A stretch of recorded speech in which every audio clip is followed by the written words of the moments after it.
ਜਿਹੜਾ सिर्फ अमानत ਦਾ ਇਹ ਉਸਲੂਬ है ना कि ਜਿਹੜਾ ਇਸ ਦਾ ਹੱਕਦਾਰ है उसनों ਦਿਓ और फैसला सच्चाई और इंसाफ की बुनियाद ते करो। ज़ाहरी तौर पर असी परेशान हो जाने कि फैसला या गवाही मेरे खिलाफ पे जाती तो पता नहीं कितना नुकसान हो जाएगा, मैनू घाटा पवेगा।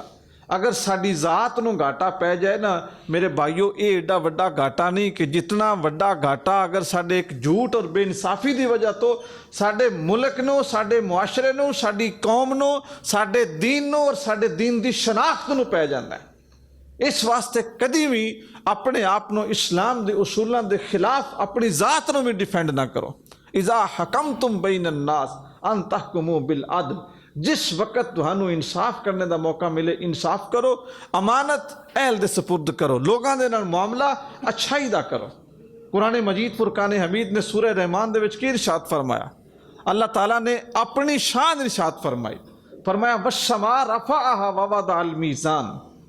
अल्लाह ताला दी ज़ात वो ज़ात है जिसने आसमान नूं बुलंद किया और मीज़ान लाया, यानी तरकड़ी लाई, इंसाफ दा तराजू लाया। ला तकसुरुल मीज़ान, फरमाया कि ये जड़ा मीज़ान है ना ये बेइंसाफी ना करो। अल्लाह ततगौ फिल मीज़ान, ये बेइंसाफी ना करो, झुकाव ना करो। क्यों? ये वो तरकड़ी है, ये वो अदालत है जिहड़ी अल्लाह ताला ने कायम की।